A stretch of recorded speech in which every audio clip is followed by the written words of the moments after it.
దేవునికి మహిమ కలుగును గాక. కూడి వచ్చిన అందరికీ వందనాలు. సామెతలు 30వ అధ్యాయం 15వ వచనం నుంచి ధ్యానించుకోవాలి.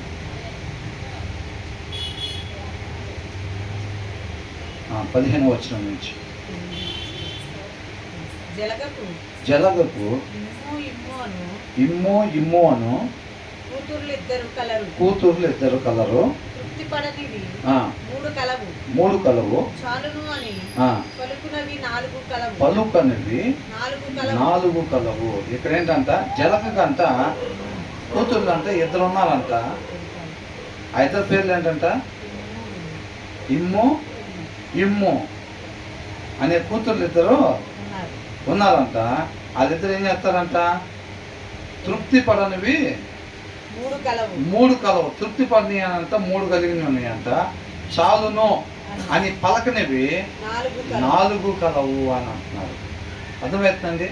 జలక్ అంట ఇద్దరు కూతుర్లు ఉన్నారంట.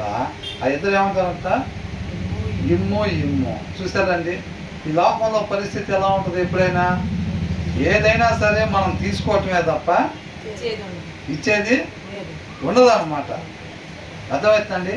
పశుప్రాయులుగా ఉంటే ఏం జరిగిద్ది అని అంటే, వాళ్ళు ఎంతకాడికి రాని రాని అంటారు తప్ప మనం ఇచ్చేది ఉండదు అన్నమాట ఎక్కడ. అందుకనే the Leach has 2 daughters, give they cry అంట. అవి ఏమని ఏడుస్తాయి అంట, ఇవ్వు ఇవ్వు అని ఏడుస్తూ ఉంటాయి అంట. అంటే లోక సంబంధంగా ఉండేవాడు ఒక మనిషిగా పుట్టి లోక సంబంధంగా పశుప్రాయుల్లాగా దేవుడి జ్ఞానము దేవుడి వివేకం లేకుండా ఉండేవాళ్ళు ఏం చేస్తారు, ఎంతకాడికి దాచిపెట్టుకోవటమే, ఇంకా కావాలి ఇంకా కావాలి అని చెప్పి ఇవ్వు ఇవ్వు అని అంటాం అన్నమాట. అదే మనం పశుప్రాయుల్లాగా లేకుండా దేవుడి జ్ఞానం కలిగి ఉన్నాం అనుకోండి, మనం ఏం చేస్తాం, ఇక్కడ ఇచ్చేవాళ్ళం ఉంటాము, అక్కడ కూడా ఇచ్చేవాళ్ళం ఉంటాం అన్నమాట. అక్కడ టిఫిన్ బండి దగ్గరికి వెళ్తే ఎవరికైనా లేకపోతే వాళ్ళకి ఒక ప్లేట్ టిఫిన్ ఇప్పించేవాళ్ళలాగా ఉంటాం. ఇక్కడ ఫెలోషిప్కి వస్తే ఇక్కడ కూడా స్నాక్స్ ఇచ్చేవాళ్ళలాగా ఉంటాం. మళ్ళీ ఇంకొక దగ్గర ఎవరైనా భోజనం తెచ్చుకోకపోతే మన దాంట్లో సగం ఇచ్చేవాళ్ళలాగా ఉంటాం అన్నమాట. అర్థమైందండి. మన హృదయంలో వాక్యమైన దేవుణ్ణి కలిగి ఉంటే ఎప్పుడైనా మనం ఇచ్చేవారముగా ఉంటామో. ఏంటంట జాయిసి, ఎప్పుడు కూడా అది నాకు కావాలి, మరి ఇది కూడా నాకు కావాలి, అది కూడా నాకు కావాలి అని అనుకోవటం కాదు, మనం ఇతరులకి ఇచ్చేవాళ్ళంగా. మన జాయిసి సూర్య వాళ్ళ పాప వస్తే చిన్న తాయి ఉంది. ఆ పాప అడుగుతుంటే ఏమన్నా డాడీ అని అంటుంది. ఏమన్నా అంటే ఇచ్చేసే అని అంటే ఇచ్చేసింది, హ్యాపీగా ఫీల్ అయింది డాడీ ఇస్తే అని అంటుంది. ఏమన్నా ఇచ్చే వారంగా ఉండాలన్నమాట. ఎప్పుడు తీసుకునే వాళ్ళంగా కాకుండా ఇచ్చే వాళ్ళంగా ఉండాలి. మనకి ఎప్పుడైతే ఇక్కడ ఇస్తామో అది ఎక్కడ దాచబడిద్ది, పరలోక మందు దాచబడి ఉండిద్ది అనమాట. రేపు దానిని బట్టి రేపు ఆయనతో పాటు మనం ఉండాలో లేదో అది కాబట్టి నిర్ణయిస్తారు. కాబట్టి మనం ఎప్పుడు కూడా దేవుడు ప్రేమ స్వరూపి, ఆయన ప్రేమై ఉన్నాడు కాబట్టి మనం కూడా ఆ ప్రేమను క్రియలలో కనపరిచే వాళ్ళంగా ఉండాలి. ప్రేమతో ఆ క్రియలతో ఆ ప్రేమను మనం కనపరిచే వాళ్ళంగా ఉండాలి. ఆయన ప్రేమ స్వరూపండి, ఆయన ప్రేమమయుడు, ఆయన దగ్గరికి రండి అని చెప్పి ఉట్టిగానే మన నోటి మాటలు చెప్పే వాళ్ళంగా కాకుండా మన క్రియలతో ఆయన ప్రేమని కనపరిచే వాళ్ళంగా ఉండాలన్నమాట. క్రియలతో ప్రేమను కనపరచడం అంటే ఎవరైనా పంచి పెడుతుంటే పోయి తెచ్చుకొని ఇంట్లో పెట్టుకుంటా ఉంటామా, అన్నీ ఎక్కడెక్కడ పంచి పెడుతున్నారో కనుక్కొని పోయి తీసుకొచ్చి ఇంట్లో పెట్టుకుంటా ఉంటే ప్రేమను కనపరుస్తున్నట్ట. మన చేతుల కష్టం ఇతరులకు ఎప్పుడైతే సహాయపడుతుందో అది మనం ఇచ్చేవారుగా ఉంటాం అంటే. అర్థమవుతుందండి. అది దేవుళ్ళలో నాటబడి ఉంటే వచ్చే గుణలక్షణం అన్నమాట అది.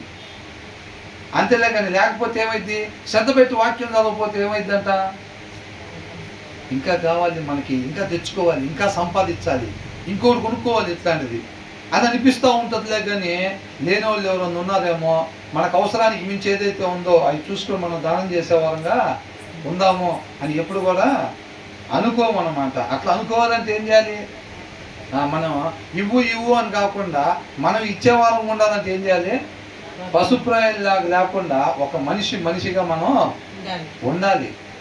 అప్పుడు మనం ఇతరులకి ఇచ్చేవారంగా మనం ఉంటాంలే. కానీ లేకపోతే వాళ్ళ దగ్గర నుంచి తీసుకునే వాళ్ళంగా. చిన్నప్పుడు బైబిల్ పంచిపెట్టేవాళ్ళు మా స్కూల్లో. క్రిస్టియన్ స్కూల్ నేను చదువుకుంది.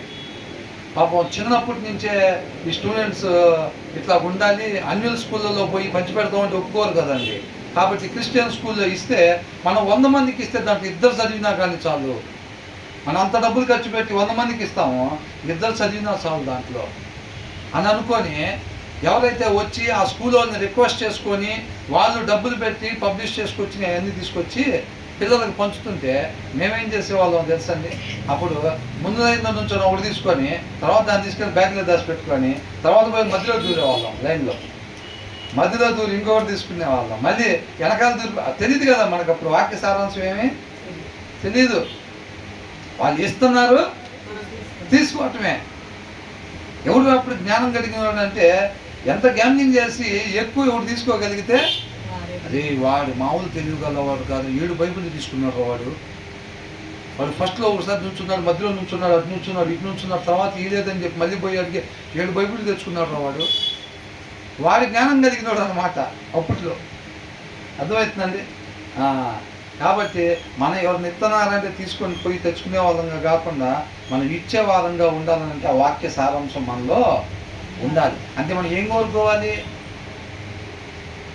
అందరి దగ్గర తీసుకోవాలని కోరుకోవాలా, లేదా ఇచ్చేవాళ్ళం ఉండాలని కోరుకోవాలా? వాక్యం అయిపోయిన తర్వాత మరి మోకాళ్ళు వేసి ఏం ప్రార్థన చేద్దాం? ప్రభా, ఎవరైనా సరే దేవుడు మిమ్మల్ని చూపించాడండి, మేము ఇద్దాం అనుకుంటున్నాము, ఇగో తీసుకోండి అని చెప్పి నాకు ఇస్తే బాగుండి తీసుకొచ్చి అనుకోవాలా, లేకపోతే మనం ఇచ్చేవాళ్ళం ఉండాలా? అదనమాట. అర్థమవుతుందండి. నేను పాస్టర్ గారు అండి. పాస్టర్ గారు అంటే ఏం చేస్తారు? ఎక్కడన్నా ఇస్తారా పాస్టర్ గారు? పాస్టర్ గారు ఎందుకడికి ఏంటంట తీసుకోవటమే. పుట్టినరోజుకి వచ్చాం, పిలిచారు, వచ్చాం, ఏదంటే ఒక ప్రార్థన చేస్తాం, కానీ మాకు ఇచ్చి పంపించాలి. కానీ ఏదన్నంటే మేము ఎట్లా తెస్తామండి? పెళ్ళికి వచ్చాం, ఏదో ప్రార్థన చేయమని చేసి వెళ్తాం అంతే. మేము ఎట్లా ఇస్తామండి? ఏదంటే మీరే మాకు ఇవ్వాలే కానీ, అంతేనా? మనం మాదిరి ఏం కనపరిచే పని లేదా? కనపరచాలా లేదా? మనం ఎవరైనా మరి యేసుక్రీస్తు వారు ఇచ్చారా లేదా? ఎక్కడైనా ఆయన ఇచ్చేవాడిగానే ఉన్నారు తప్ప ఎక్కడైనా కానీ ఆయన తీసుకునేవాడిగా లేదు. మనం అన్ని విషయాల్లో, మంచి విషయాలు అన్నింటిలో మన మాదిరిని కనపరిచేవారంగా మనం ఉండాలన్నమాట. కాబట్టి మనం ఇక్కడ నుంచొని మనం 1-4 లైన్లు చెప్పేది కాకుండా మన జీవితంలో ఏం చెప్తున్నామో అది మన జీవితంలో కనిపించాలి వినేవాళ్ళకి. అవునండి. యేసయ్య ఒక దగ్గర నుంచొని చెప్పేసేస్తా ఉంటే ఏమీ చేయకుండా జనాల మాదిరిగా ఉండేవాడు కాదు. ఆయన జీవితంలో ఆయన ఏది చెప్తున్నాడో అది ఆయన జీవితంలో కనపడతా ఉండేది. ప్రతి తల్లిదండ్రులు కూడా మనం ఏదైతే వాక్యాన్ని శ్రద్ధ పెట్టి చదువుకొని ఆ వాక్యంలో ఉన్నది వాక్యానుసారంగా పిల్లలు ఉండాలి అని మనం చెప్పేటప్పుడు మన జీవితాల్లో పిల్లలకి అది కనిపించాలన్నమాట. వాళ్ళు ఏ లైను చదువుతున్నా సరే, వాక్యంలో వాళ్ళు ఏ లైను చదువుతున్నా దేవుడు ఇలా ఉండండి అని ఏదైతే చెప్తున్నారో అది వాళ్ళ తల్లిదండ్రుల్లో కనిపించాలన్నమాట. అర్థమవుతుందండి.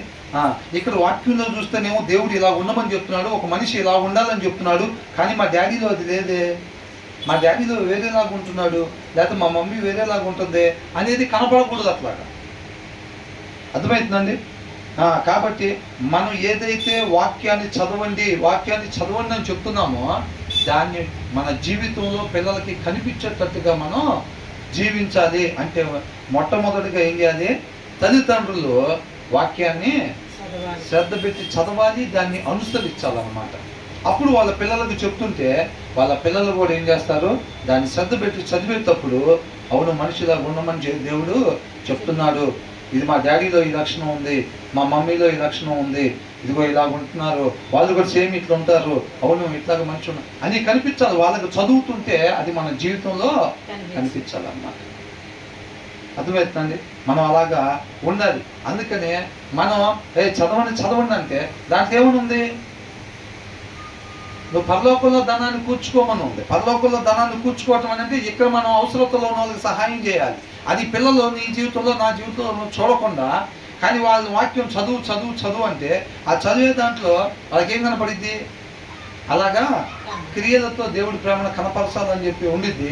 అది తల్లిదండ్రుల జీవితంలో మా డాడీ మా మమ్మీ ఎంత కాడికి తీసుకోవాలి, మనం ఏమి ఇవ్వకూడదు, అట్లా ఇస్తే మన దగ్గర అయిపోతాయి అని మాట్లాడుకుంటారేంటి, అలా కనపడిద్ది ఏంటి వాళ్ళ జీవితంలో అనేది ఉండకూడదు అన్నమాట. అంటే అప్పుడు వాళ్ళు ఏమనుకుంటారు?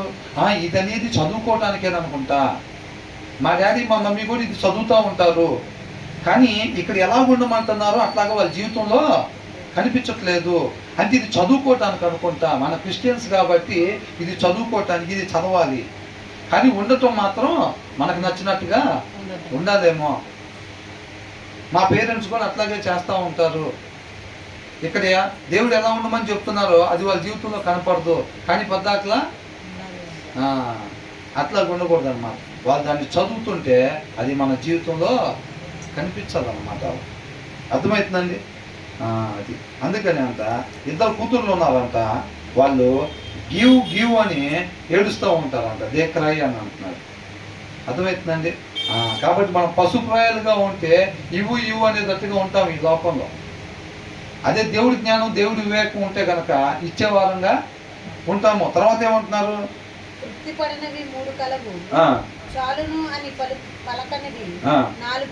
చూసారా, ఇక్కడ 2 విషయాలు మనం అండర్లైన్ చేసుకోవాలండి. తృప్తి పడనివి అనేది అన్నమాట. అర్థమవుతుందండి? తృప్తి పడాలి అని అంటే ఏం చేయాలి? ఇంకోటి ఏంటంట 4వది, చాలును అనేది పలకనంట 4 గలవు అని అంటున్నాడు. అర్థమవుతుందండి? అంత తర్వాత ఏమంటున్నారు? అవేవనగా కన్నని గర్భము అంటే ద గ్రేవ్. ఇప్పుడు ఎంతమంది చనిపోయినా కానీ అంతమందికి సమాధి ఎలా ఉంటుందండి? పాతాళం ఏముంటది? రాని అని అంటుంది తప్ప ఇక లేదండి ఫుల్ అయిపోయిందని చెప్పిద్దా? అసలు ఫుల్ అయిపోయింది అన్న మాట లేదు. అన్ని సంవత్సరాల సృష్టి ఆరంభం నుంచి జనాలు పుడుతున్నారు, చనిపోతున్నారు. చనిపోయినా సరే ఇంకా ప్లేస్ లేదని చెబుతుందా పాతాళం? చెప్పదు. అవునా కదండి? ఇప్పుడు దేవుడు రాజ్య స్థాపన జరిగిన దాకా ఇంకా జనం చనిపోతూ ఉంటారు కదా, అయినా చెప్పిద్దా? చెప్పదన్నమాట. ఇక్కడ 3 ఏంటంట? తృప్తి పడనివి. అది తృప్తి పడదన్నమాట. అర్థమవుతుందండి? మనకెందుకు చెప్తున్నారు ఇది? మనం కూడా శ్రద్ధ పెట్టి వాక్యం చదవకపోతే మనం తృప్తి పడం. చూడండి, ఇప్పుడు లోకానుసారంగా జీవించే వాళ్ళు 80 ఏళ్ళకి హాస్పిటల్కి ఒకవేళ అడ్మిట్ అయ్యి చావు బతుకుల్లో ఉండి కొద్దిగా మళ్ళీ కోలుకొని బయటపడి తిరగటానికి ఓపుకొచ్చింది అనుకోండి, మళ్ళా ఏం చేస్తారు? మళ్ళా లీటర్లో 3 లీటర్ల కత్తి కలపటం, మళ్ళా సంపాదించే అంటే ఏం లేదు వాళ్ళకి, తృప్తి లేదు వాళ్ళకి. ఏంటంట? తృప్తి లేదు. ఫస్ట్ అనుకుంటారు, అంతకుముందు నేను చెప్పేవాడిని కదా, ఇంకా 3000 ఉంటే చాలు లైఫ్లో. 3000 వడ్డీ నెలకు నాకు రావాలంటే ఎంత డబ్బులు కావాలో నేను అంత సంపాదించుకున్నానంటే నా లైఫ్లో సెటిల్ అయినట్టే. 3000 వడ్డీ రావాలని అంటే ఒక 4 లక్షలు లేకపోతే 4.5 లక్షలు వేసుకుంటే అయిపోయేదేమో. అప్పట్లో అట్లా ఉండేది. కాబట్టి నేను కానీ ఎట్లాగట్లా ఒక 4.5 లక్షలు సంపాదించి బ్యాంకులో వేసానంటే నెలకు 3000 వస్తాయి. ఆ 3000తో బియ్యం వచ్చేసిద్ది, కూరగాయలు వచ్చేస్తాయి, కరెంటు బిల్లు వచ్చేసిద్ది, కేబుల్ బిల్లు వచ్చేసిద్ది. ఇక ఇవన్నీ అయిపోతాయి. ఇక రోజు కావాల్సింది అయ్యే కదండి. ఇంకా ఇక అంతవరకు అయిపోతాయి. ఇక నేను లైఫ్లో సెటిల్ అయిపోయినట్టే అని అనుకునేవాడిని. తర్వాత ఏమైంది? ఒక దినానికి 4.5 లక్షలు గ్యాదర్ అయింది. గ్యాదర్ అయిన తర్వాత ఏమైంది? తృప్తి పడ్డాను. మరి 4.5 తృప్తి కలిగించాల. ఏమైంది? చిన్నగా ఇంకొద్దిగా రోజులు మారినాయి, 4.5 సరిపోవట్లేదు. కాబట్టి మనకి ఒక 6-7 కావాలి అని అనుకున్నాం. తర్వాత ఏమైంది? 7కి రీచ్ అయింది. తర్వాత ఏమైంది? మరి తృప్తి కలిగిందా? కలగల. మరి ఏమైంది? చిన్నగా 10కి 10 ఉంటే కానీ తృప్తి పడవచ్చు అని అనిపిస్తుంది. 10కి చేరితే ఏమవుతుంది? ఈ రోజుల్లో 15 అయితే నేను తృప్తి తప్ప 15 లేకపోతే తృప్తి పడలేము అని అనిపించింది. మరి మళ్ళీ చిన్నగా 15కి వెళ్తే అది అర్థమైందండి. అంటే అక్కడ తృప్తి ఉందా? తృప్తి లేదు అక్కడ. ఎవరికి? హృదయంలో దేవుడు లేకుండా ఎవరైతే పశుప్రాయాలుగా ఉంటారో, మనిషిగా పుట్టి పశుప్రాయాల్లాగా శ్రద్ధ పెట్టి వాక్యం చదవకుండా ఉంటారో వాళ్ళకి తృప్తి ఉండదు. తృప్తి పడనివి 3 ఉన్నాయంట. ఇక చాలును అనని 4 చూసారండి? ఇక చాలు అన్న మాటలు, ఈ మాటలు మన జీవితంలో ఉండాలంటే మన హృదయంలో దేవుని వాక్య సారాంశం ఉండాలి. అప్పుడే మనం తృప్తి పడతాం. అక్కడే తృప్తి ఉండిద్ది. ఎవరి హృదయంలో వాక్యమై ఉన్న దేవుడు లేకుండా ఉంటారో వాళ్ళకి తృప్తి ఉండదు. మీరు కావాలంటే అడగండి, ఎవరన్నా ఒక ₹1,00,00,000 ఉన్న వాళ్ళతో మాట్లాడండి. వాళ్ళ ప్రయాస దాన్ని పెంచటానికి. దేనికోసం అంటే తృప్తి పడటానికి అంటారు. 2 చేసినా తృప్తి రాదు, 5 చేసినా తృప్తి రాదు, 50 కోట్లు ఉన్నా కానీ తృప్తి రాదు. ఇప్పుడే నేను జస్ట్ ఇట్లా వస్తా ఉన్నా, ఇక్కడ ఈ టీ స్టాల్ దగ్గర చేతులు కడుక్కుంటుంటే ఈ ప్రపంచ కోటీశ్వరుడు ఉన్నాడు కదండి, ఆయన పేరు చెప్పి ఇంకా ఆయన ఏదో చేస్తున్నాడు అని చెప్పి టీవీలో చెప్తున్నారు. అర్థమైందండి? అంటే ఏంటి, ఆయన ఇంకా చేయాలి, ఇంకా రెండో వాడు ఎవడో వచ్చేస్తాడు ఫస్ట్ ప్లేస్లో నేనుంటేనే, కాబట్టి ఇంకా చేయాలి ఇంకా చేయాలి ఇంకా చేయాలి, ఎప్పుడు దాకా ఊపిరాగిపోయిన దాకా చేస్తూ ఉంటాడు, కానీ తృప్తి మాత్రం రాదు. అర్థమైందండి? ఆయన కావాలంటే అడగండి, నేను ఫస్ట్ నా టార్గెట్ ఎంత పెట్టుకున్నాను అంటాడు. ఆ టార్గెట్ ఎప్పుడో రీచ్ అయిపోయి ఉంటాడు ఆయన. తర్వాత ఏం చేశాడు, దానికి 10 పెట్టుకున్నానండి ఈసారి, గ్రేట్ అచీవ్మెంట్, గొప్ప గొప్ప గొప్పవి కోరుకోండి, గొప్ప గొప్పవి పెట్టుకోండి మీ ముందర, వాటిని సాధించడానికి పట్టుదలతో ప్రయత్నం చేయండి అని లోకం చెప్తా ఉంటుంది. అవునండి? అదేం చేస్తారు, ఈసారి దాన్ని 10 పెట్టుకున్నానండి టార్గెట్, 3 సంవత్సరాలు పెట్టుకున్నా, కంపల్సరీగా రీచ్ అయిపోతాను నేను అంటాడు. తర్వాత 3 సంవత్సరాల తర్వాత అడగండి, దానికి 30 పెట్టుకున్నాను ఈసారి, డెఫినెట్గా 5 సంవత్సరాలు పెట్టుకున్నాను, గ్యారెంటీకి రీచ్ అవుతాను అంటాడు. ఇక దానికి లిమిట్ ఎక్కడ ఉంది? అవునా? కానీ దేవుళ్ళలో ఉన్న వాళ్ళు చూడండి, ఆ పూట తింటే ఏమనుకుంటారు, చక్కగా దేవుడు మహాకృప, ఈ దినాన్ని చక్కగా ఆహారం తీసుకున్నాను, దేవుడికి మహిమ కలుగుగాక అని అనుకుంటాడు. ఇంకా నేను ఏదన్నా చేయాల్సింది ఉంటే కనుక ఆయన నాకు మరలా ఆహారం దయచేస్తాడు తర్వాత పూటకు కూడా. అవునా? నా ద్వారా ఇంకా ఆయన ఏమన్నా కార్యాలు చేయాలని ఆలోచన చేసుకుని ఉంటే, ఇంకొక పూట నా జీవితంలో ఆయన ఇద్దామని కానీ ఆలోచన ఉండుంటే కనుక తప్పనిసరిగా ఆ పూట కూడా ఆహారం నాకు ఆయన ఇస్తాడు, నాకు దానికి సంబంధించిన చింత ఏమీ లేదు అని తృప్తి వీళ్ళకు ఉంటుంది. వాళ్ళకి మరి వీళ్ళకి ఏంటి తేడా? ఇద్దరు మనుషులుగానే పుట్టారు కదా, మరి ఈయనకేంటి ఇక్కడ ఏం లేకుండానే తృప్తి ఉంది, ఆయనకేమో అంత ఉన్నా తృప్తి లేకపోవటం. అది ఒక మనిషి హృదయం ఉండాల్సిన రీతిగా ఆయన హృదయం లేదు. జాయిస్ ఏంటంట, ఒక మనిషి హృదయం ఉండాల్సిన రీతిగా ఆయన హృదయం లేదు, ఆ హృదయంలో ఉండాల్సింది లేదన్నమాట ఆ మనిషి. కాబట్టి ఆయనకి ఏం లేదు, తృప్తి లేదు. ఇక చాలని ఇక ఆయన అండో, అవసరమైతే కొత్త బీరువా ఇంకొకటి తయారు చేసుకుంటాడు, ఆ దీంట్లో పెట్టండి వచ్చినాయి అంటాడు. 5 నిండిపోయింది సార్ అంటే ఇంకొకటి తయారు చేస్తాను, లేక ఇక చాలండి మనకి అని చెప్ప. అర్థమవుతుందండి? అలా ఉంటుంది. అదే వాక్యమైన దేవుడిని కలిగిన వాళ్ళు చూడండి, ఏదన్నా ఒక ₹100 ఎక్స్ట్రా ఇస్తే ఏం చేస్తారు మళ్ళీ, ఏమండి మీరు 200 ఇచ్చారు, ఒకటి అనుకోని 2 ఇచ్చారు మీరు అని అంటారు. వాళ్ళకి అక్కడే అర్థమైపోయింది, కంపల్సరీగా వాళ్ళకి అక్కడే అర్థమైపోయింది మ్యాటర్. అర్థమైందండి? అట్లాగా అర్థమవుతుందండి. అట్లాగా ఇస్తే తీసి జోబులో పెట్టుకుని వెళ్తాం, ఎవరైనా వెళ్తారండి, ఎవరా ఇస్తే తీసుకొని జోబులో పెట్టుకొని, అదే ఆయన ఒకటి అనుకోని 2 ఇచ్చారా, ఇంకో ప్లేట్ తీసుకుంటా అన్న వద్దురా, ఆయనకు ఒకవేళ గుర్తు వచ్చింది అనుకో, ఇవి 100 అడుగుతాడు, ఆ ప్లేట్ ఇంకో దగ్గర తీసుకున్నాం తప్ప, ఆయన చూసుకునే లోపల ఇక్కడి నుంచి చెక్కేయాలి ఇంకా. అవునా? అట్లాగా అనుకుంటారు అన్నమాట. అట్లాగా వెళ్ళిపోయారు, అట్లా ఎవరైనా చేస్తారు.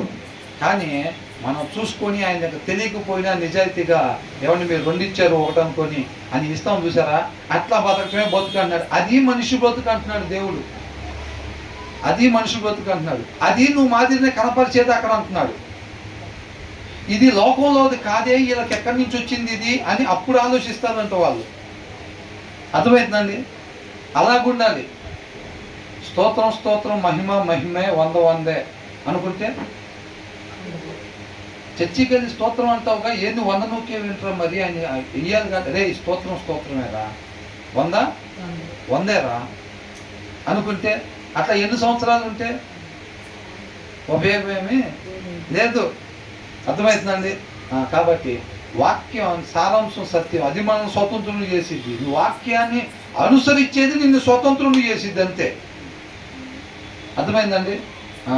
వాళ్ళకి మాత్రమే ఆయన ఆశ్రయదుర్గంగా ఉంటాడంట, వాళ్ళకి మాత్రమే కేడెముగా ఉంటాడు అని అంటున్నాడు. అర్థమవుతుందండి? కేవలం మనం ఇక్కడ చదువుకొని విని ఒక గంట కేటాయించాము, మిగతా బయట ఉన్న వాళ్ళు రాకుండా ఉన్న వాళ్ళ కన్నా మనకి ఏదైనా అదనంగా ఇస్తాడు అనుకుంటే ఇక్కడ వాళ్ళకి కూలి 300 పని చూపిస్తే మనకు 500 పని చూపిస్తాడేమో ఆయన. అట్లాగేమీ ఉండదు.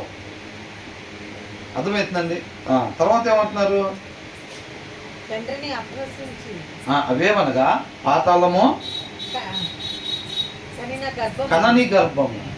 అర్థమైందండి. కనని గర్భము. పిల్లలు లేని వాళ్ళకి ఏమన్నా పిల్లల గురించి మీకు ఏమనుకుంటారు అండి అంటే, పిల్లలు ఏమైనా కావాలా మీకు అని అంటే ఏమంటారు? ఇప్పుడు పిల్లలు లేని వాళ్ళని ఏమన్నా పిల్లలు ఏమన్నా మీకు కావాలా అని రాత్రిపూట ఏదో కొద్ది కళ్ళ ఎవరు ప్రత్యక్షంగా అడిగినట్టుకుంటే ఎమ్మటే మంచం నుంచి కింద పడిపోయి ఆయన కళ్ళ కాడ అయ్యా అయ్యా అయ్యా నాకివయ్యా నాకివయ్యా. వాళ్ళకి ఇద్దరు ఉన్నారయ్యా, వాళ్ళకి ఒకళ్ళు ఉన్నారు, నాకు అసలు ఎవరు లేరయ్యా, అయ్యా నాకివయ్యా అంటే ఆయన కొద్దిగా తిరిగి వెళ్ళిపోతా ఉంటారు, ఎమ్మ పడతా ఉంటారు కళ్ళ కడబడి. అవునా కదా?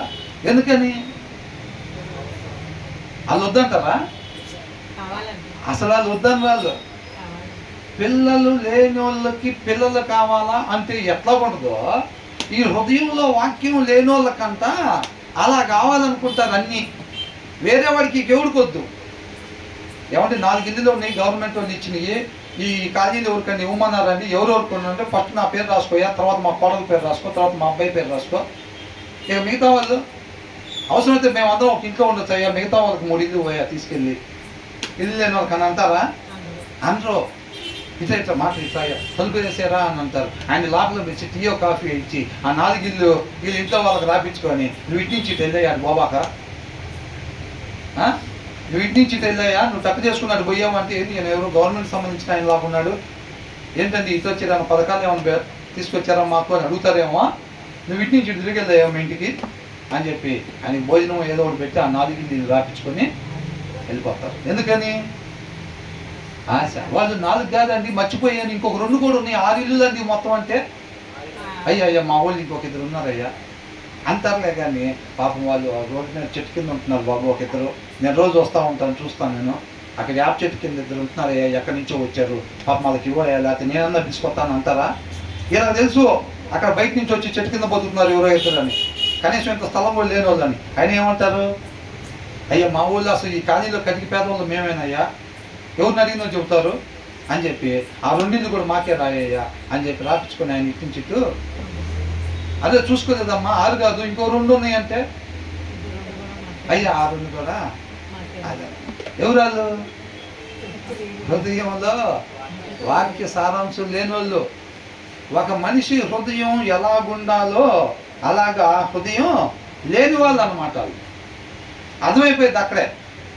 వెళ్తే వెళ్ళి ఉండొచ్చు కాక 3 ఆరాధన కాళ్ళు. అవునా? రేపు ఎక్కడ ఉంటారు? అంతేనా కదా, తండ్రికి దూరంగా ఉంటారన్నమాట. అంటే మన హృదయాలు ఎలాగుండాలని చెప్తున్నాడు. ఒక మనిషి హృదయం ఎలాగుండాలంట? వాక్యం కలిగి తృప్తి పడేదానిలాగా ఉండాలి. తృప్తి కలిగి ఉండాలి తప్ప మనం ఇవ్వండి ఇవ్వండి మాకే ఇవ్వండి అని చెప్పి మనం అడిగే వాళ్ళంగా ఉండకూడదంట. జలగకంట ఎంతమంది కూతుర్లు అంట? 2 కూతుర్లు. వాళ్ళు ఏమని ఏడుస్తూ ఉంటారంట? ఇవ్వు ఇమ్ము అని ఏడుస్తూ ఉంటారంట. ఎంత కాడికి ఇమ్మంటమే తప్ప ఇది ఇచ్చేది ఉండదు. ఒక మనిషి హృదయం ఉండాల్సిన రీతిగా లేకపోతే వాళ్ళలో ఉండే సిమ్టమ్స్ అన్నమాట. మనం అనుకుంటాం కదా కరోనా సిమ్టమ్స్ అంటే దగ్గు వచ్చిందండి, జలుబు చేసిందండి కాకుండా. ఎవరైతే మాకేమని బ్రదర్ మా వాళ్ళకి లేవు బ్రదర్ అంటూ ఉంటారో దాని అర్థం ఏంటి? వాళ్ళ హృదయానికి రోగం వచ్చింది. వాళ్ళ హృదయాలు ఉండాల్సిన రీతిగా లేవు. పుట్టడం అయితే మనిషిగా పుట్టారులే కానీ మనుషులకు ఉండాల్సిన హృదయం వాళ్ళకి లేదు. అర్థమవుతుందండి? అది అంటున్నారు అనమాట.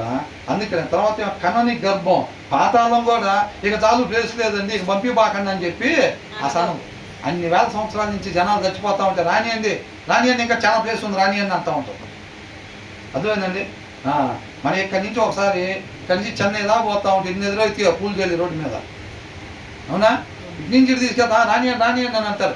మనలో అటు ఒక 6 ఉన్నారండి, ఇంకొక 6 బాడీలు వెళ్తున్నాయి. రానియండి ఏం పర్వాలేదు, 60 అయినా పర్వాలేదు, ఛాన్స్ ఒకటి ఉంది ఇక్కడ అన్నట్టుండిద్ది అనమాట. పాతాళం అదండి.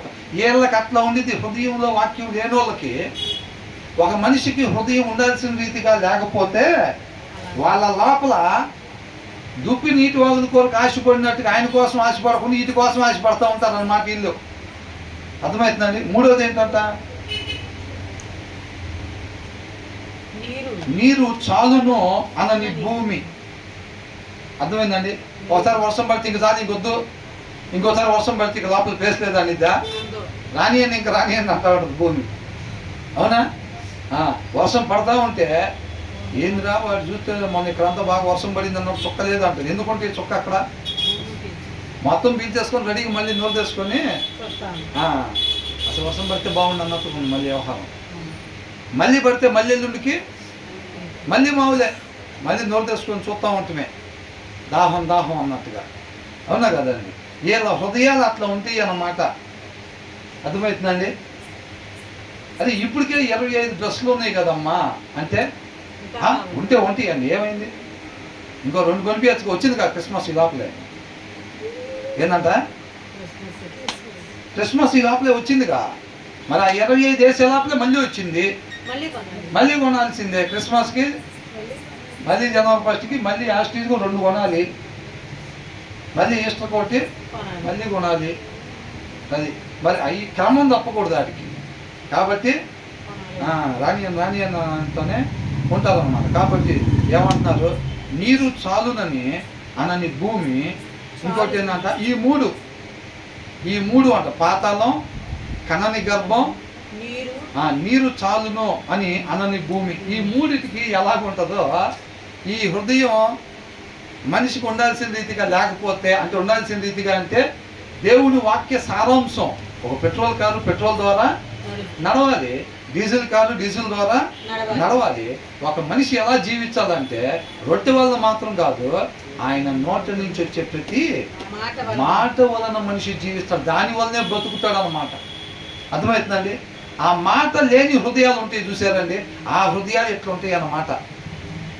అర్థమవుతుందండి. అందుకనే అంటున్నాడు, మనుషుల్లో నా వంటి పశుప్రాయుడు లేడు, దేవుని గురించిన జ్ఞానం నాకు లేదు అని అంటున్నాడు. అలా జ్ఞానం లేకపోతే కనుక వాళ్ళ హృదయాలు ఇలా ఉంటే బయటికి ఇలాగే ఉంటారు. Praise Lord brother, praise Lord sister అని అంటారు. అది చూస్తే రే వీళ్ళ కాదు ఒక 100 రూపాయలు వస్తే వాళ్ళు ఎవరికో ఒక దానం చేసేటట్టున్నారా. పైన చూస్తే అట్లా ఉండేది. వాక్యం చదవకపోతే శ్రద్ధ పెట్టి ఎలా ఉంటుంది, వాళ్ళు క్రైస్తవులే కావచ్చు, బాప్తిసం తీసుకొని ఉండొచ్చు కాక, నువ్వు వాక్యం చదవట్లేదు చాలా దినాల నుంచి అంటే నీ లోపల ఆ దాహం తయారైపోయి ఉంటుంది. ఇప్పుడు ఇమ్ము అనే దాహం ఉంటుందన్నమాట.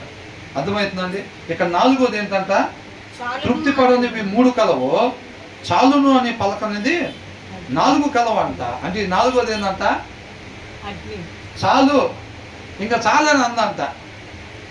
వస్తనే ఒక 1000 తాటాకి పాకాలు పెట్టామండి, ఒకదానికి అంటించాం నిప్పు, ఇది పోయి ఒక 20 తగలబెట్టి ఇంకా చాలు, ఇంతవరకు చాలు అనిద్దా, అమ్మటే పక్కన దానికి కూడా అనుకునిద్దా లేదా, మరి ఇంకంతవరకు ఆగిద్దా, మరి దాని పక్కన దానికి కూడా అట్లా ఎక్కడ దాకా అసలు ఎన్ని ఉంటే అన్నిటికి అంటుకుంటమే తప్ప ఇక చాలన్న మాట మాత్రం మాట్లాడదు. మొన్న ఈ మధ్య కాల్ స్విచ్ ఎక్కడ అమెరికాలోనో ఎక్కడ యుఎస్ఏలోనో ఎక్కడ ఉంది, ఏం సరుకుచ్చు ఎక్కడ పెద్ద పెద్ద సెలబ్రిటీలు అందరూ అంతా ఒక కాలనీ ఉందంట, బ్రహ్మాండ కోట్ల ఇల్లులు, కోట్ల రూపాయల ఇల్లులన్నీ ఒకసారి ఉంటాయి అంట. ఎట్లా వచ్చిందో తెలియదు, నిప్పు అక్కడికి వచ్చింది. అసలు మొత్తం ఇల్లు తగలబడినాయి, కొన్ని వేల కోట్లు, వేలంటే కూడా తక్కువేనేమో బహుశా, లక్షల కోట్లు మొత్తం తగలబడిపోయినాయి అసలు. అర్థమవుతుందండి. అందరు సెలబ్రిటీలు ఇల్లే. అక్కడ మినిమం కొనాలంటే నాకు తెలిసి ఒక 400-500 కోట్లు ఉంటుందంట ఒక ఇల్లు. అలాంటి సెలబ్రిటీలు అందరూ కట్టుకున్న కాలనీ అంటది. ఆ కాలనీకి నిప్పంటుకుంది, మొత్తం నగలబడింది. అట్లాగా ఏమైంది, మంట ఏం చేయదంట, అడవులు కొండ యువతల బాగాన మనం నిప్పంటి ఇంటికి వస్తే, మన ఇంటికి పోయి నిద్రపోయి తెల్లారి లోపల కొండ మొత్తం నల్లకుండా ఇటు అటు ఏమైంది, మొత్తం నల్లబడి ఉంటుంది నీటికి. ఒక చెట్టు నిన్న చూస్తేనేమో కొండ అట్లాగా ఉంది, ఇవాళ చూస్తేనేమో మొత్తం నల్లగా ఉంది. తెల్లారిసారు కదా కొండకి కూడా నిప్పు పెట్టాడు రా. అందుకని చెట్లన్నీ అంత పెద్ద కొండ మీద ఉన్న చెట్లు మొత్తం నల్లబెట్టిద్దిలే కానీ చాలన్న మాట మాత్రం ఉండదు. అది మనిషి హృదయం ఉండాల్సిన రీతిగా ఉన్నట్టు కాదన్నమాట. దేవుడు చెప్తున్నాడు, అలా ఉండకూడదు మీ హృదయాలు అని అంటున్నాడు. అలా పశుప్రాయుల్లాగా మీరు ఉండకూడదు. నన్ను పోలి జీవించటం, ప్రేమ కలిగి జీవించటం అంటే మీరు ఇచ్చేవాళ్ళుగా ఉండాలి, తృప్తి పడేవాళ్ళుగా ఉండాలి. ఇక చాలయ్యా, మాకు ఇది ఇచ్చావు చాలు, మాకు అవసరానికి మించి మాకు ఇచ్చావు ప్రభువా, ఇక మాకు చాలు అనే వారంగా ఉండాలి. అవునా? దీనికి ముందు ప్రార్థన ఏం చేస్తున్నారు? నన్ను పేదవాడిగా అయిన ఉంచు, మాకు ఐశ్వర్యవంతుడిగా కూడా నన్ను ఉంచు మాకు అని అంటున్నాడు. ఎన్నో వచనం అది? 9వ వచనం ఏమనుంది? ఎక్కువైన ఎడల నేను కడుపు నిండిన వాడనై నిన్ను విసర్జించి యెహోవా ఎవడని అందునేమో లేక పేదవాడనై దొంగిది నా దేవుని నామమును దూషించునేమో. చూసారండి ఏంటంట? ఇది తక్కువగా వద్దు, అది ఎక్కువ కూడా నాకు ఇవ్వ మాకు ప్రభు. అసలు నేను రైట్ వేలో నేను వెళ్ళను కాబట్టి నాకు ఎక్కువ ఇవ్వద్దు. నా అవసరతకి మించి ఇక్కడ నీడి అనే పదం ఇచ్చారు. అంటే అవసరత, నా అవసరత ఎంతవరకు అంతవరకే ఇవ్వు ప్రభువా. అర్థమవుతుందండి? అలాగంటున్నాడు అన్నమాట. కాబట్టి మనం కూడా ఇక్కడ ఏంటంట, తృప్తి పడనివి 3 కలవు అని అంటున్నాడు. మనం తృప్తి పడేవారుగా మనము ఉండాలి. అలా ఉండాలంటే మన హృదయాలు దేవుణ్ణి కలిగి ఉండాలన్నమాట. ఇక చాలును అన్నవి 4 కలవు అని అంటున్నాడు. అర్థమవుతుందండి? మనం చాలును ఇక అనేటట్టుగా మనం ఉండాలి. జలగకంట 2 కుమార్తెలు ఉన్నారంట, వాళ్ళు ఇమ్ము ఇమ్ము అంటున్నారు అని ఏడుస్తున్నారంట. కాబట్టి మన జీవితాల్లో లోపల బయటికి మాత్రం దానాలు చేసే వాళ్ళ లెవెల్లో అవుట్ కట్ బిల్డ్ చేస్తాం మనం. అవునండి? బయటికి ఎట్లా ఉంటాం? జోబులో డబ్బులు లేవు కానీ ఉంటే అసలు ఇంటి దాకా తీసుకెళ్ళాం, దారిలోనే ఎవరికి అవసరం అవుతుందో వాళ్ళకి ఇచ్చేసి వెళ్తాను నేను అన్నట్టుగా ఉంటాం. బయట గడప మాత్రం అట్లా ఉంటుంది, బయట మాటలు మాత్రం అలాగుంటాయి. బయట షో ఆఫ్, బయట జనాలకి అట్లా షో ఆఫ్ ఇస్తాం, లోపల మాత్రం ఉదయం ఏమనుకుంటా ఉంటుంది? ఇమ్ము ఇమ్ము ఇమ్ము అనుకుంటా ఉంటుంది. ఇంకా కావాలి ఇంకా కావాలి అనుకుంటా ఉంటారు. ఆ బీరువాలో ఉన్న 5 కట్టలు చూసుకుంటారు, ఎత్తైనా ఇంకొక 5 కట్టలు తయారు చేయాలి డబ్బులు అని అనుకుంటా ఉంటారు. లోపల బయటకు మాత్రం షో ఆఫ్ చేస్తూ ఉంటారు అన్న. దేవుడు మన హృదయం ఎలాగుండాలి అని కోరుకుంటున్నాడో మనం అర్థం చేసుకోవాలి. ఒక మనిషి హృదయం ఎలాగుండాలో అనేది దేవుడు తెలియపరుస్తున్నాడు ఆయన కృపను బట్టి. ఎందుకంటే రేపు ఆయన ముందర నిలబడినప్పుడు హృదయాలు ఆ రీతిగా లేకపోతే గనక ఎలాగా? తృప్తి పడే హృదయాలుగా, ఇక చాలును అనే హృదయాలుగా లేకపోతే గనక రేపు ఆయనతో పాటు ఉండలేము. ఎందుకంటే ఆయన హృదయం అలా ఉంటుంది కాబట్టి. రేపు ఆయనతో పాటు ఉండాలంటే మన హృదయాలు కూడా అలాగా ఉండాలంట. వింటున్నారా? అలాగ ఉండాలన్నమాట. అర్థమవుతుందండి? అక్కడ హృదయాలు చెక్ చేస్తారు. ఇమ్ము ఇమ్ము అనే తత్వం ఏదన్నా లోపల కనపడిందంటే వాళ్ళందరూ అటు ఉన్నారు చూడండి, ఎడం పక్కన చీకట్లో అంటారు. ఎక్కడంట? చీకట్లో ఉన్నారు. ఇక్కడ ఆయన ముఖకాంతి చేత ప్రకాశింపజేయబడతా ఉంది. అవునండి? నిత్య జీవంలో ఏంటంట? ఆయన ముఖకాంతి చేత వెలుగు ప్రకాశింపజేయబడతా ఉంది. అక్కడ ఏమవుతుంది? చీకటి కమ్ముకొని ఉంది అమ్మ. ఇమ్ము ఇమ్ము అనే వాళ్ళందరూ అక్కడ ఉన్నారండి. ఇక చాలని చెప్పడం వాళ్ళందరూ అక్కడ ఉన్నారండి. తృప్తి లేకుండా ఉందని మన హృదయంలో కనపడితే ఎటు పంపిస్తారు? చీకట్లోకి పంపిస్తారు. మనం చెప్పేది కాదు. ఇక్కడ పాస్టర్ గారు తీసుకున్నట్టుగా నువ్వు ఎలా అనుకుంటున్నావు? తృప్తిపడుతున్నావా లేదా? తృప్తిపడుతున్నానండి, తృప్తిపడుతున్నాను. చాలా అనుకుంటున్నావా లేదా? చాలా అనుకుంటున్నానండి అంటాం. ఇక్కడ మనం చెప్పగానే పాస్టర్ గారు తీసుకుంటారు. రేపు ఆ గేట్ దగ్గర కూడా అంతేనా? రేపు తీర్పు దినాన్ని కూడా నిల్చోగానే తృప్తిపడుతున్నావా లేదా అంటే తృప్తిపడుతున్నానండి అని అంటారా? హృదయం అబద్ధం చెప్పదు. నువ్వేంటి అనేది నీ హృదయం దేవుడికి అద్దంలో చూపించినట్టుగా చూపించిద్దంట. నువ్వు దాన్ని దాయలేవు. ఆయన అంతరంగాన్ని చూస్తాడు. పైన సిల్వర్ కోటింగ్ వేస్తాం, జనాల కాడ కవరింగ్ చేస్తాం. ఆయన జనాల కాడ కవరింగ్ అజ్జోడు. ఆయన హృదయం తేటగా కనపడతా ఉంది. ఆ తృప్తి పడనే లక్షణం నీలో కానీ ఉన్నట్టయితే కనుక రేపు ఉండకూడని ప్రదేశంలో మనిషి వెళ్ళిపోతారు. అర్థమవుతుందండి? కాబట్టి పైన పటారాలు మార్చుకోవటం కాకుండా లోపల అంతరంగాన్ని, హృదయంలో దేన్నైతే మార్చుకోమని ఆయన అర్థంలో చూపిస్తున్నాడో దాన్ని మనం మార్చుకొని ఒక నిజమైన మనుషులుగా మనం జీవిస్తే రేపు ఆయనతో పాటు మనం ఉంటాం. అంతే తప్ప సారాంశం వదిలిపెట్టి అక్షరాలు పట్టుకుని ఏలాడే వాళ్ళని చెప్పినట్టుగా మనం దాన్ని అనుసరించామనుకోండి, మనమే నష్టపోతాం. అర్థమవుతుందండి? మనది మనం మోసం చేసుకోవద్దని ఆయన ఏంటో మనం తెలుసుకునే వాళ్ళంగా ఉందాం. తర్వాత ఏమంటున్నారు? చూసారా ఏంటంట? తండ్రిని అపహసించి తండ్రిని ఫాదర్ని మాక్ చేస్తా తల్లి మాట విననొల్లని వాని. చూసారా, ఇక్కడ ఒక మాట ఉంది, ఆ మాట అంటారు ఆయన ఏంటంట, విననొల్లని అంటే వినని వారి గురించి చెప్తున్నాడు. తల్లి మాట తండ్రి మాట, తల్లి అయినా తండ్రి అయినా వాళ్ళు ఏ మాట చెప్తారు? నిజమైన తండ్రి నిజమైన తల్లి ఏ మాట చెప్తారు? దేవుడి మాటే చెప్తారు. నువ్వు వాళ్ళని తిరస్కరించినప్పుడు, నిజమైన తల్లి తండ్రుల్ని తిరస్కరించినప్పుడు నువ్వు దేవుణ్ణి తిరస్కరిస్తున్నట్టు, అవునా? కాబట్టి నువ్వు నిజమైన తండ్రి మాట నిజమైన తల్లి మాట వినట్లేదు, విననొల్లని అని అంటే మన సృష్టికర్త మాట విననొల్లని అని అర్థం అన్నమాట. అక్కడ అర్థమవుతుందండి? మన సృష్టికర్త మాట విననొల్లని అని అంటే మన సృష్టికర్త మాట ఏంటి? వాక్యము. ఇది దేవుడి మాటగా. దీన్ని విననొల్లని వారముగా, విననొల్లని అని అంటే ఆనంద్ గ్లాస్ వాటర్ తీసుకోవాలంటే ఓకే బ్రదర్ అని ఇకపోతే విన్నాడా? వినలేదా? వినలా. ఆ వాటర్ తీసుకొచ్చి నాకు ఇస్తే, ఆ క్రియ ఉంటే అప్పుడు విన్నట్టుగా.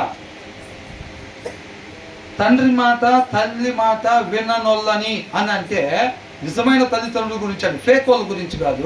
నిజమైన తల్లిదండ్రులు అంటే దేవుడి మాట అన్నమాట. దేవుడి మాట విననొల్లని అని అర్థం. జాయిసి ఏంటంట? దేవుడి మాట, మన సృష్టికర్త యొక్క మాట విననొల్లని అని అంటే వాక్యాన్ని విననొల్లని.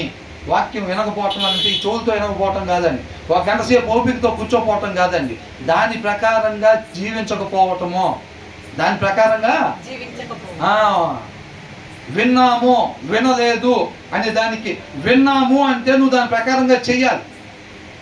ఓకే బ్రదర్ అని అంటే దాన్ని తీసుకొచ్చి ఆ గ్లాస్ వాటర్ ఇస్తే విన్నట్టు అన్నమాట.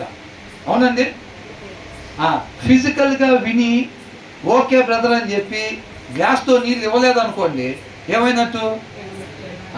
ఇప్పుడు ఇక్కడికి వచ్చి కూర్చొని చెప్పే వాక్యం విని దాని ప్రకారంగా ఉండలేదనుకోండి, మనము విననొల్లని వారము, వినని వారము, మన మెడలు వంచని వారము అని అర్థం అన్నమాట. వాళ్ళు రాలేదు కదండి, ఆ సెంటర్లో కూర్చున్నారు కొంతమంది క్రిస్టియన్స్గా పుట్టి. మేము ఇక్కడికి వచ్చాము కదండి, మాకు ఎక్స్ట్రా ఏమి రాదా? ఏమి రాదు. దాని ప్రకారంగా మనం జీవిస్తే బ్రతుకుతాం. అర్థమైందండి?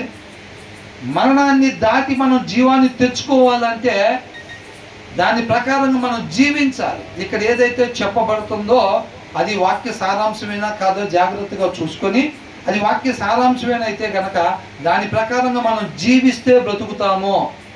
ఇక్కడికి వచ్చి విని అర్థమైందా అంటే అర్థమైంది అని అంటే ఏమి మనం బ్రతకము. ఒక గ్లాస్ వాటర్ ఇవ్వు ఆనందాన్ని అంటే ఓకే బ్రదర్ అన్నారు అంటే విన్నాడా లేదా? మామూలుగా విన్నాడు, ఓకే అని అన్నాడు. అవునా? ఇచ్చాడా? ఇవ్వలా. అంటే నా మాట విన్నాడని చెప్పాలా, వినలేదని చెప్పాలా?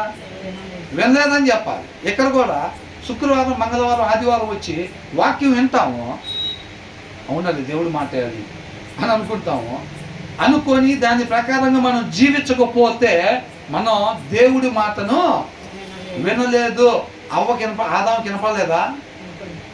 ఏమని? మీరు చావకుండా ఉండినట్లు ఈ పండు మీరు తినకుండా ఉంటూ మేలు అన్న దేవుడు చెప్పిన మాట ఆదాముకి వినపడింది. ఫిజికల్గా వినపడిందా లేదా? వినపడింది. చేశాడా? చేయలా. నా మాట మీరు వినలేదన్నా. మోషేకి మీరు పోయి ఆ బండ దగ్గరికి వెళ్ళి నువ్వు మాట్లాడు, అది నీళ్ళు ఇచ్చిద్ది, నా జనాలకు నువ్వు తాపించు అని చెప్పిన మాట మోషేకి వినపడలేదా? వినపడింది. చేశాడా? చేయలా. అప్పుడు దేవుడు ఏమన్నాడు? నువ్వు నా మాట వినకుండా నా మీద తిరుగుబాటు చేసావు అన్నాడు. ఫిజికల్గా వినటం కాదండి. ఫిజికల్గా వినటం ఆ దినాల్లో ఐగుప్తుల నుంచి బయటకు వచ్చిన ప్రతి ఇశ్రాయేలీయుడు విన్నాడు దేవుడి మాట. మోషే ఇదిగో దేవుడు ఇలా చెప్తున్నాడు అంటే అందరూ కూడా చక్కగా విన్నారు. ఇక అయిపోయింది వెళ్ళండి అని అంటే ఎవరు డేరాలో కాదు వెళ్ళారు. కానీ ఆ విన్న దాని ప్రకారంగా చేయలేవాళ్ళు. దేవుడు ఏమన్నాడు? నా మాట ప్రకారంగా మీరు లేరు కనుక మీరు ఈ అరణ్యంలోనే రాలిపోతారు అన్నాడు. రాలిపోయారా లేదా? వినటం అంటే ఇది కాదండి. ఈ వాక్యం చెవులతోటి వినటం కాదండి. ఆ విన్న దాని ప్రకారంగా మనం జీవించటానికి ఇష్టపడి ఆయన్ని ఆశ్రయిస్తే బ్రతుకుతాము. అంతే తప్ప మేము క్రైస్తవులం కాబట్టి అక్కడ పోయి వినాలండి, మేము బయట ఉండే వాళ్ళకన్నా మాకు తేడా ఉంటుందండి. ఏమీ ఉండదు ఇష్టపడకపోతే. అవునండి? అది వినటం అన్నమాట. ఇక్కడ ఏంటంట, తండ్రిని అపహసించి తల్లి మాట విననొల్లని వాని తల్లి మాట విననొల్లని వాని కన్ను లోయ కాకులు పీకును. ఏంటంట, దేవుని మాట అంటే వాక్యాన్ని అనుసరించని వారి కన్నులు లోయ కాకులు అంటే ఎత్తులో లోయల పైన తిరుగుతూ ఉంటాయి చూసారండి, కాకులు ఉంటుంది చూసారా, ఆ కాకులు అంట వీళ్ళ కన్నులు ఏం చేస్తాయంట, పీగుతాయి అంట. ఆ తర్వాత ఏమైందంట, అర్థమైందండి, అర్థమైందా జాయిసి? వాక్యాన్ని అనుసరించని వారి కన్నులంట లోయ కాకులు పీకును. ఆ పీకిన వాటిని అంట ఏంటంటే అంట, ఆ కన్నులు పీకేసిన కన్నుల్ని ఏంటంటే అంట, పక్షిరాజు పిల్లలంట ఆ కన్నుల్ని తింటాయంట. మరి ఆ కళ్ళు పీకేసిన ఆయన పరిస్థితి ఏంటండి, ఎలా ఉంటుంది ఆయనకి? కళ్ళు ఉన్నప్పుడు కన్నా ఇప్పుడు తేటగా కనపడుతుంది అంటాడా? కళ్ళు పీకేసిన తర్వాత భలే తేటగా ఉందండి, నాకు బాగా కనపడుతుంది ఇప్పుడు అంటాడా? మరి కళ్ళు పీకేసిన తర్వాత ఏమైంది? అంత చీకటి బతుకే, చీకటి బ్రతుకే అయ్యే కాలం చీకటమయమైపోయింది. కళ్ళు పీకేసిన వాళ్ళు ఏమైందంట, చీకటి బ్రతుకులు, ఇంకా ఇక వాళ్ళ జీవితంలో వెలుగుండదు. అర్థమైందండి? వాక్యాన్ని అనుసరించని వాళ్ళ బ్రతుకు తర్వాత చీకటి బ్రతుకు, వాళ్ళ జీవితాలు ఇక వెలుగుండదు. నిత్య నరకాగ్ని అంటే అది, ఇక వెలుగుండదు ఆ ప్రదేశంలో. అర్థమవుతుందండి? వాక్యాన్ని ఎందరైతే అనుసరించరో వాళ్ళు అంట చీకటి బ్రతుకులుగా అయిపోతాయి ఇంకా తర్వాత. అర్థమవుతుందండి? ఎక్కడ బంధిస్తాడంట అపవాదిని? చీకటి బిలంలో బంధిస్తాడు. అక్కడి నుంచి రిలీజ్ చేసిన తర్వాత కూడా అపవాది కోసం తయారు చేయబడిన నరకంలో అలాంటి క్రియలు ఎవరైతే కలిగి ఉంటారో, అర్థమవుతుందండి, వాళ్ళను కూడా తీసుకుని వెళ్ళి ఆ చీకట్లో వేసేస్తారు. ఆ కళ్ళు పీకేసిన వ్యక్తి జీవితం ఎలాగా అంధకారమయమైపోయిందో వీళ్ళ జీవితాలు కూడా రేపు తీర్పులో నిలబడిన తర్వాత వాక్యాన్ని అనుసరించకుండా ఉంటారు. చూసారండి, వాక్యాన్ని బాగానే అక్షరాలు బట్టి చదువుకుంటూ వెళ్తూ ఉంటారు, వింటూ ఉంటారు, కానీ అనుసరించరు. దీనివల్ల నాకేదో ఇక్కడికి వచ్చి ఏదో ఇని వెళ్ళాను కదా, దానికి దేవుడు నాకేదో ఇచ్చి కాపాడుతాడు రేపు నన్ను అని అనుకుంటే మనల్ని మనం మోసం చేసుకున్నట్టే. ఇస్కరేతు యోధ వినలేదా వాక్యం? స్వయంగా యేసుక్రీస్తు వారు చెబుతుంటే పక్కన కూర్చొని విన్నాడు ఆయన. ఏమయ్యాడు? ఇష్టపడలా దాన్ని తీసేసుకోవటానికి రక్షణ పక్కనే ఉన్న ఆశ్రయించాల. అర్థమైందండి? రక్షణ పక్కనే ఉన్న ఆశ్రయించలేదండి, నష్టపోయాడు. మనకు కూడా రక్షణ ఎంత దూరంలో ఉంది? ఆయన కృపను బట్టి, ఆయన ప్రేమను బట్టి, ఆ దినాల్లో మన్నా విస్తారంగా ఎట్లయితే వచ్చిందో ఆయన కృపను బట్టి మనకి ఆత్మీయ ఆహారం, రక్షణ. ఆయనే రక్షణ, నేనే మార్గము సత్యం జీవము అంటున్నాడు. వాక్యమై ఉన్న దేవుడు. నువ్వు నేను ఇష్టపడితే మన జీవితాలు మారిపోతాయి. వింటే ఏమీ కాదు, ఇష్టపడాలి అని అంటున్నాడు. అర్థమైందండి? తండ్రిని అపహసించి తల్లి మాట విననొల్లని వాని కన్ను లోయ కాకులు పీకును, పక్షిరాజు పిల్లలు దానిని తినును అని అంటున్నారు. అర్థమవుతుంది? అట్లాగా ఎవరైతే అపహసిస్తారో, అపహసించటం అంటే తిరస్కరించటం అన్నమాట. ఆ దినాన అవ్వ అపహసించిందనమాట దేవుడిని. అంటే ఆయన చెప్పిన మాట చేయకుండా ఉండటము. సృష్టికర్త ఏదైతే చెప్తాడో చెప్పిన దాన్ని చెయ్యకుండా ఉండదు, దాని ప్రకారంగా చేసే ఆలోచన నాకేమీ లేదు, నా సొంత ఇష్ట ప్రకారంగా నడుచుకునే ఆలోచన నాకుంది అని మన క్రియల ద్వారా తెలియపరచటము. ఆయన అబద్ధాలు ఆడద్దు అంటే ఆడటము మన క్రియల ద్వారా తెలియపరుస్తున్నాం. ఏమని? నీ మాట మాకు అవసరం లేదు. అదనమాట అపహసించటం అంటే. విననొల్లకపోవటం అంటే అది. అర్థమవుతుందండి? ఆ దినాన్ని ఏం చెప్పారు? దేవుడు మీకు తోడుకున్నాడు, సర్వోన్నతుడు అని దేవుడు మీకు తోడుకున్నాడు, అయినా మాకేమవద్దు, మాకు రాజు కావాలన్నాడు. అర్థమవుతుందండి? నేను వెళ్ళొచ్చి నాకు మీరు ఉన్నానని మోసే చెప్తే ఏం చేశారు? మోసే ఏమైపోయాడు, ఎడిపోయాడో మాకు తెలియదు, మేమైతే ఇంకొక ఆయన తయారు చేసుకుంటాం అన్నారు. ఇది తయారు చేసుకుని ఆయన దేవుడు అయిపోతాడా? చూసారండి ఎంత ఇసుకిచ్చేసారండి దేవుడిని అసలు. అవునా కదా? ఇసుకిచ్చేసారంటే దేవుడిని రాస్తున్న మాట కూడా దానికి. అట్లాగనమాట. కాబట్టి ఖచ్చితంగా దేవుడు మనం ఎలా ఉండాలి చూడండి, ఎంత చక్కగా ఎలా చెప్తున్నాడు చూడండి. అసలు స్కూల్ మాస్టర్లు, ట్యూషన్ మాస్టర్లు కూడా అట్లాగా చెప్పరు. కూర్చోబెట్టి, అదే నాన్న రేపు ఎగ్జామ్ ఉంది, రేపు ఎగ్జామ్ ఉంది, అన్నిటికన్నా రేపు దేవుడి దగ్గర నిలబడాల్సింది ఒకటి, పరీక్ష ఉంది అందరికీ, మీరు ఇలా ఉండండి రా. ఇప్పుడు చూసారా, ఒక ఎక్స్-ఆర్మీ ఆయన ఆర్మీ చేసి వచ్చిన ఆయన ఆర్మీకి ట్రైనింగ్ ఇచ్చి నేను ఉద్యోగాలు ఇప్పిస్తాను అంటూ ఉంటాడు, అవునా?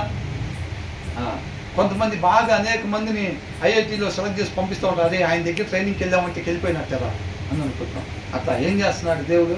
మనం ఎవరినైతే గుండెల మీద తన్నామో అయినా సరే ఆయన మనల్ని ప్రేమించి మన కోసం ఎమ్మడబడి ఎమ్మడబడి ఎమ్మడబడి ఎలాగ సిద్ధపాటు చేస్తున్నాడో చూసారో మనల్ని. తండ్రికి దూరం కాకుండా, అర్థమవుతుందండి, తండ్రికి దూరం కాకుండా ఆయన ఎమ్మడబడి నేర్పించి మన హృదయాన్ని సరి చేస్తూ ఉన్నాడు. ఎన్నోసార్లు తిరస్కరిస్తున్నాం మనం, మన క్రియల ద్వారా తెలియపరుస్తున్నాం. ఎందుకు అట్లా ఎమ్మడబడతావు సిగ్గు లేకుండా, మాకు అట్లా ఉండే ఆలోచన లేదని చెప్తున్నాం కదా ఎన్నిసార్లు చెప్పినా కానీ అనేటట్టుగా మన ప్రవర్తన ద్వారా ఆయన్ని రిజెక్ట్ చేస్తున్నావా లేదా? తిరస్కరిస్తున్నాం. వాక్యం అట్లా లేదు కదా, వాక్యం అట్లా లేదని మాకు తెలుసండి అని అంట. అయినా సరే తిరస్కరిస్తున్నాం. అయినా సరే ఆయన ఇన్నిసార్లు చీకొడితే ఆయన వద్దన్నాడు, ఇంట్లో వద్దన్నాడు, అందుకని వెళ్ళిపోతాను, నేను ఉన్నాను ఇంకా అంటాం. ఒకసారి అంతే కోపంలో, నువ్వు వద్దురాసి ఇంట్లో ఉండి మాకు వెళ్ళిపోమంటే సుట్కేసు తీసుకొని వెళ్ళిపోతాం. సుట్కేసు తీసుకొని సాయంత్రం డ్యూటీ నుంచి వచ్చేసరికి వెళ్ళిపోయి వాళ్ళ అమ్మలు ఇంటికి ఉంటారు. ఏంది ఎక్కడ లేవేంది, ఇంట్లో ఎక్కడికి వెళ్ళావంటే నేను మా అమ్మల ఇంటికి వచ్చా. ఎందుకు వెళ్ళావు? పొద్దున వెళ్ళావుగా, పొద్దున ఆఫీస్కి వెళ్ళేటప్పుడు చెప్పావు ఒక మాట. ఏమని చెప్పాడంట? నువ్వు సాయంత్రం నేను వచ్చేసరికి ఉండకూడదు నువ్వు అని కోపంలో వాళ్ళ బాస్ ఏదో అంటే ఏమంతో ఫోన్లో ఏమంతో అట్లా మాట్లాడేసి వెళ్ళిపోతే ఒక్కసారి అనగానే సూట్కేసు తీసుకొని వెళ్ళిపోయింది. అదే ఏం అనగానే నేను కూడా ఏం చెప్తాడు, మగవాళ్ళు అందరూ బయటకి ఇట్లా కనపడతారు లేకనండి, అంతమంది అలుగుతారు ఇళ్ళల్లో. అలాగా అలుగుతారు లేదండి, అలుగుతారు చాలామంది. భార్య ఎమ్మడ పడుకుంటూ ఉన్నారు ఒక్కోసారి, అవునా కదండి? ఒక్కోసారి భర్త ఎమ్మడ పడుకుంటూ ఉండాలి భార్య దగ్గర మాట్లాడి, అట్లాగా అలుగుతూ ఉంటారు అన్నమాట. కానీ దేవుని చూసారా, ఎన్నిసార్లు మనం తిరస్కరిస్తూ ఉంటామో ఆయన చెప్పిన దానికి అది కాకుండా మనం వేరే చేస్తూ ఉంటాం. అంటే అట్లా ఉండే ఆలోచన ఏం లేదు ఇప్పుడు అని చెప్పి ఎన్నిసార్లు తిరస్కరిస్తూ ఉంటాం. తిరస్కరించినా సరే ఆయన అన్నిసార్లు చీకొడుతున్నారు, ఇకొద్దు వాళ్ళ వెనకాల మనకు అనుకుంటున్నారా? అదే మనం కూడా నేను మిమ్మల్ని ఏ రీతిగా ప్రేమిస్తున్నానో, జాయిస్ ఏంటంట, నేను మిమ్మల్ని ఏ రీతిగా ప్రేమిస్తున్నానో మీరు కూడా ఇతన్ని ఆ రీతిగా ప్రేమించాలి అని అంటున్నాడు దేవుడు. మనలో మంచి ఉందని ప్రేమిస్తున్నాడా? అంతే కాదండి, అసలు వాళ్ళని ప్రేమించమని చెబుతున్నాడు, వాళ్ళతో మాట్లాడమని చెబుతున్నారు, ఇంటి పక్కన వాళ్ళతో ఇంటి ముందు వాళ్ళతో మంచి లేదండి. అసలు వాళ్ళకి నోరే కుదరదండి, వాళ్ళకి పద్ధతి తెలియదండి. నీకు అంత షేటుకు పద్ధతి తెలుసని ఆయన పద్దుకూకులు వచ్చి నీతో సవాసం చేస్తున్నాడా? లేజర్సన్, మనం అంత పద్ధతిగా ఉంటామని చెప్పి దేవుడు పొద్దుగోకులు వచ్చి మన దగ్గర సమయం గడుపుతున్నాడా? ఏదేను తోటలో ఆదాముతో సమయం గడిపినట్టే ఇప్పుడు దేవుడు మనతో గడుపుతున్నాడా లేదా? ఈ సమయం దేవుడు మనతో ఉండి మాట్లాడుతున్నాడా లేదా? అసలు దానికి దీనికి 1% కూడా తేడా లేదండి. ఏదేను తోటలో ఆదాముతో ఇప్పుడు వాళ్ళిద్దరు కలిసి మాట్లాడుకుంటూ వెళ్ళేవాళ్ళు అంట. దేవుడు అని ఆదాము మాట్లాడుకుంటూ వెళ్ళేవాళ్ళు. వాళ్ళిద్దరూ కలిసి ఆ రోజు మాట్లాడుకునేదానికి దేవుడి వల్ల మనతో ఉండి మాట్లాడేదానికి 1% కూడా తేడా లేదు. నిన్న నేడు ఏకరీతిగా ఉండే దేవుడు. ఆయనగా అర్థం చేసుకోకపోతే ఆదాం అంటే ప్రేమ అండి, భుజం మీద చేసుకెళ్ళి మాట్లాడేవాడంట. మనకేమో కనపడకుండా మాట్లాడతాడు. ఏంటంట, మనకు సరిగ్గా తెలుసుకునే శ్రద్ధ లేకపోవటం వల్ల ఆయన కనుక్కోలేకపోతున్నాం. అర్థమవుతుందండి? మీకు లేదా భుజం మీద చేసినట్టు దేవుడు? ఉన్నది కదా. ఆ దినాన్ని ఆదాంకు భుజం మీద చేసి దేవుడు మాట్లాడుకుంటే ఎట్లుందో మనకు అంతే ఉంది. ఇప్పుడు ఏమన్నా కొద్దిగా ఆయనకైతే కొద్దిగా గట్టిగా పట్టుకున్నాడు, భుజం మీద చేసి మనం కొద్దిగా లూసుకు పట్టుకున్నట్టుంది. అంటే తేడా మనలో ఉండాలి తప్ప ఆయనలో ఉండవు. అర్థమవుతుందండి? కాబట్టి ఆయన చక్కగా సిద్ధపాటు చేస్తున్నాడు. మనం ఎన్నిసార్లు చీకొడుతున్నా సరే ఆయన చూడండి అసలు ఎలా చూడు, మనం ఏ మంచి లేకపోయినా సరే ఆ రీతిగా మనల్ని ప్రేమిస్తున్నాడు, ఆ రీతిగా మన గురించి మంచి కోరుకుంటున్నాడు. వీళ్ళు నశించిపోకూడదు అని అనుకుంటున్నాడు. ఆయన ఎంతటి వాడు, మన ఎంతటి వాడు అని మన గురించి ఆలోచించడానికి ఆయన. మరి మనం ఇంటి ముందు వాళ్ళ దగ్గర మంచి ఎదుగుతాం, ఎవరితోనో ఒకసేపు సమయం గడపాలంటే మంచి ఉండాలి వాళ్ళ దగ్గర, అవునండి. వాళ్ళకి పద్ధతి తెలిసి ఉండాలి. మనం మాట్లాడాలంటే, సమయం గడపాలంటే పద్ధతి తెలిసి ఉండాలి. మనలో ఏ పద్ధతి లేకపోయినా ఆయన మాత్రం వచ్చి మాట్లాడాలి మనతో. ప్రభా, ఆ రోజు ఆ దావితో మాట్లాడావు నాయన, నువ్వు నా దగ్గరికి వచ్చేసరికి ఎందుకు ప్రభా అని అంటాం. అర్థమవుతుందండి? ఏ మంచి లేకపోయినా ఆయన మనం ఎలా ప్రేమిస్తున్నాడో, ఎలాగ సమయం గడుపుతున్నాడో, మనం కూడా ఇతరుల్లో మంచి వెతకకుండా ఆయన ప్రేమను కనపరిచే వారంగా ఉండాలి. వాళ్ళు ఇస్తే మేము ఇస్తాం, వాళ్ళు మాట్లాడితే మేము మాట్లాడతాం. మేమేం వాళ్ళు మాట్లాడినా మాట్లాడకుండా ఏమి ఉండవు. మేము వాళ్ళు మాట్లాడితే మేము వాళ్ళు మాట్లాడితే నువ్వు మాట్లాడే కాదు, దేవుడు కాదు, దేవుడు. అర్థమవుతుందండి? కాబట్టి వాళ్ళు మాట్లాడక ముందే మనము మాట్లాడాలి. అది అప్పుడు ఇది లోకంలోది కాదు కదా, వీళ్ళకి ఎక్కడి నుంచి వచ్చింది ఇది అని అనుకుంటారు. అవునండి? లోకంలో కనపడిద్ది అది, లోకంలో అది కనపడదు. అరే, మాట్లాడితేనే మాట్లాడే వాళ్ళు ఉంటారు, ఇస్తేనే ఇచ్చేది కదా లోకం అంటే. వీళ్ళు ఇదే లోకంలో ఇవ్వకపోయినా ఇస్తున్నారేంట్రా, మాట్లాడపోయినా మాట్లాడుతున్నారేంట్రా వీళ్ళు. దావీదు దగ్గర సౌలు చూశాడా లేదా? అది అన్యాయం చేసేవాడికి కూడా నువ్వు న్యాయం చేద్దామని చూస్తున్నావే. నువ్వు న్యాయవంతుడి, దేవుడు నీకు తోడుగా ఉన్నాడు. ఇక మీద నేను నీ అమ్మడబడిన అంటున్నాడు. ఇంటికి పోయి మళ్ళీ వాక్యం చదవట్లేదు అనుకుంటా, మళ్ళీ బడ్స్ తీసుకొని పొద్దున్నే బయలుదేరుతున్నాడు. సైన్యం తీసుకొని బ్రష్ చేసుకోవటం, బడ్స్ తీసుకొని బయలుదేరుతాం మళ్ళీ. అర్థమవుతుందండి? ఇస్కరియోతు యూదా కూడా నేను తప్పు చేశాను అన్నాడు. ఆయన ఆశ్రయించాడా? ఆశ్రయించాడు. కాబట్టి ఆయన్ని ఆశ్రయించేవారు, ఆయన లేకుండా ఏదైనా చేద్దామంటే ఏ మంచి జరగదు. కాబట్టి మనం అందరం కూడా వాక్యాన్ని శ్రద్ధగా ధ్యానించి దాని ప్రకారంగా మనం ఉండేవారంగా ఉండాలి. దేవుడికి మహిమ కలుగుతుంది.